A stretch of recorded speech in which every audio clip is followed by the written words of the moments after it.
ஆமா, நான் சொல்றேன், இன்னைக்கு எத்தனை மந்திரிகள் கொடுக்கறாங்க, உங்களை மாதிரி எத்தனை பத்திரிகையாளர்கள் சம்பாதிக்கிற பணத்துல ஏழை மாணவர்களுக்கு கல்வி உதவி கொடுக்கறாங்க, விவசாயிகள் கொடுக்கறாங்க, தொழிலாளர்கள் கொடுக்கறாங்க, அவங்க எல்லாம் கூட்டு இப்படி ஷூட்டிங் நடத்தா கொடுத்தாங்களா? பதில் சொல்லுங்க.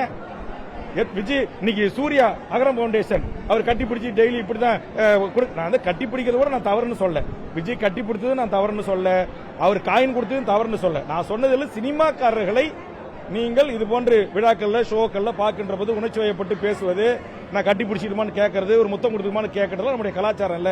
இதெல்லாம் வேண்டாம். மாற்றான் மனைவியாக போற ஒரு பெண் பிள்ளையை எந்த ஒரு கதாநாயகன் எந்த ஒரு நடிகரையும் கட்டி பிடிக்கிற பழக்கம் நமக்கு வேண்டாம் அப்படின்ற ஒரு கருத்து சொன்னேன். நான் கேட்கிறேன், இப்ப விஜய் நடிகர், அவர் ஒரு தகப்பன், தானஸ்ல இருந்து அவர் கட்டி பிடிச்சதை நான் தப்பா எடுத்துக்கலங்க.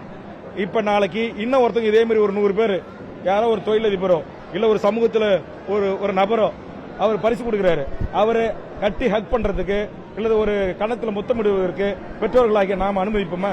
அப்ப நான் கேட்ட கேள்வி என்பது, திரை கதாநாயகன் என்றாலும் நீங்கள் அதுக்கு ஒரு டிஸ்டன்ஸ் மெயின்டைன் பண்ணுங்க அப்படின்ற ஒரு சொன்னது. இப்ப நீங்க ஒரு பத்திரிகையாளர் தான், நீங்க ஒரு மாணவி ஒரு +2 மதிப்பெண் எடுத்துறாங்க, அது 16 வயசு பருவமடைந்த பொண்ணு, நீங்க ஒரு 2000 கொடுக்குறீங்கதால உங்களை கட்டி பிடிச்சி நீங்க அதை ஒரு ஹக் பண்ணிக்கிறதுக்கு இந்த பெற்றோர்கள் அனுமதிப்பாங்களா? இப்ப என் பொண்ணை நான் அனுமதிப்பேன்? இங்க இத்தனை பேர் நிக்கிறாங்க, அப்படியே நீங்க மைக்கு போட்டு கேளுங்க, இந்த 1000 பேர் மண்டபத்தில் இருக்காங்க, உங்களுடைய ஒரு வயசு பொண்ணை கட்டி பண்ணி ஒரு 2000 பரிசு கொடுக்குறவங்க, 5000 பரிசு கொடுக்குறவங்க, 2000 காயின் கொடுக்குற ஏதோ ஒரு பொது சமூகத்தில் இருக்கிற ஆளு அவர் ஹக் பண்ணிக்கிறதுக்கோ கட்டி பிடிப்பதற்கோ அனுமதிப்பீங்களா? அப்ப வக்கரம் என்கிட்ட இல்ல, வக்கரம் உங்ககிட்ட இருக்கு. வக்கரமான செய்தியா மாற்றி இதுல அரசியல் ஆதாயம் தேடி இதுல நீங்க லாபம் அடைஞ்சிருக்கீங்க. வேறு விதமாக தமிழ் சமூகத்தின் உரிமைகளுக்காக லைக்கா பட பிரச்சனையில இருந்து இப்போது வருகின்ற ஜனநாயகம் படத்திலிருந்து விஜய் அவர்களுக்கு என் மீது ஒரு வன்மம் இருக்கிறது. அந்த வன்மத்தை தன் ரசிகர்கள் மூலமாக அவர் அறுவடை செய்து இருக்கிறார்.